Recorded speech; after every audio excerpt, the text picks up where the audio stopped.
এক গ্রামে ছিল জামিল নামে এক কিশোর। দরিদ্র পরিবারে জন্ম তার। ছোটবেলায় সে তার বাবাকে হারায়। তখন থেকেই তার কষ্টের সময় শুরু। কিন্তু জামিলের মা জামিলকে কখনো সেই কষ্ট বুঝতে দেয়নি। একাই পরিবারের জন্য লড়াই করে যাচ্ছেন।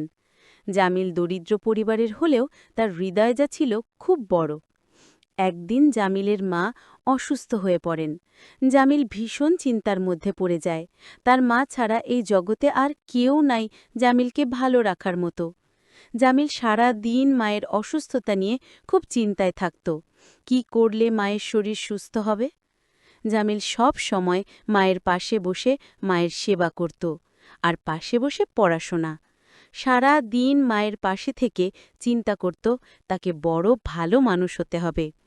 মায়ের যখন যা লাগত তাই দিত, আর মায়ের কাছে থেকে মাকে বলতো, মা, তুমি চিন্তা করো না, আমি বড় হলে তোমার সব কষ্ট দূর করব।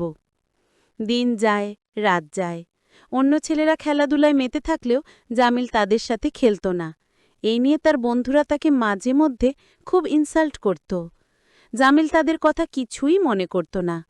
তাদেরকে সে কিছুই বলতো না। কিন্তু জামিলের মনে একটাই জিদ ছিল, যে করেই হোক তাকে মানুষের মতো মানুষ হতে হবে। তাই সে খেলায় না গিয়ে গভীর রাত পর্যন্ত পড়াশোনা করত। স্কুলে গিয়েও সে সব সময় ভালো ছাত্রদের সাথে মিশত এবং ভালো কিছু করার চেষ্টা করত।